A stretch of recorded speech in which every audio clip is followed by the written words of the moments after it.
Hi guys, welcome to my vlog again. I am Coach J and for today's video, sasagutin natin yung katanungan ito ni brother na itago na lang daw ang kanyang pangalan.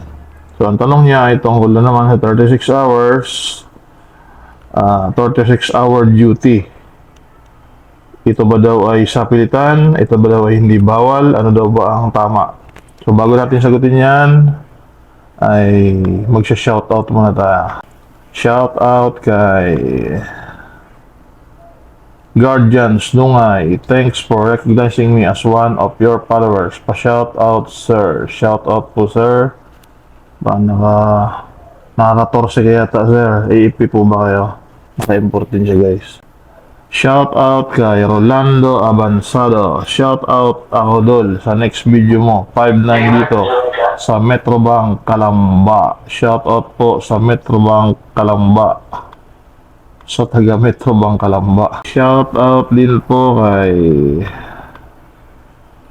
Tina Isabel ko. Shout out po from Jensan. Hello sa mga taga Jensan. Salamat sa support. Shout out from Naga City. Sabi ni Podon Baluyot. Shout out sir sa mga taga Naga City. Maraming po salamat sa inyong support. So ito na yung tanong niya. Sir, good day. Palagi po ako nakasubaybay sa mga vlogs ninyo. Dahil informative sa tulad ko ng 5'9", please hide my identity. So, sinunod natin siya. Ask ko lang po patungkol sa mga straight duty. Ayon po kasi sa pagkaalam ko ay talagang bawal na ang more than 12 hours na duty sa SG. Bakit po meron pa rin mga agency na nagpapa-duty ng 24-hour or minsan 36 pa? Ano po ang sagot ninyo regarding dyan? Salamat po sa inyong tugon. Have a great day. Okay, brother, yung lampas sa 12 hours na duty o yung sobra-sobrang pag-duty, yan kasi ay nasa labor code na tumatalakay sa health hazard ng isang empleyado.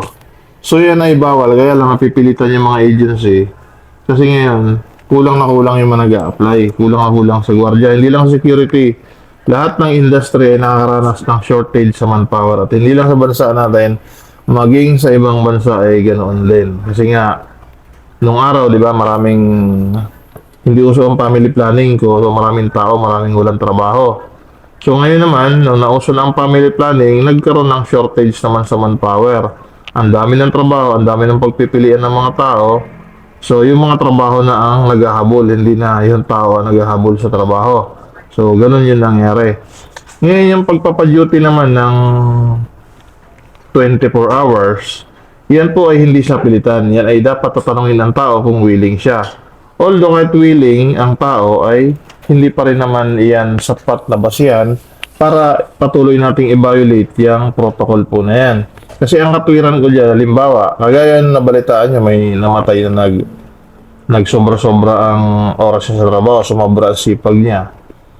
Kung yun ay malalaman ng mga kamag-anak na pwede palang ireklamo, magreklamo yan. Ang magreklamo sa inyo ay hindi yung tao na 36 hours ninyo. Ang magreklamo sa inyo ay yung mga maiiwan. At talagang may karapatan namang magreklamo. Yung mga mauulila, so yun yung magreklamo. Kahit pa sabihin natin na willing mag-straight duty, yung pinapa-straight ninyo, ang magreklamo dyan pag nagkataon na yung kamag-anak. So, yun po yung magiging problema po dyan sa mga straight duty na yan.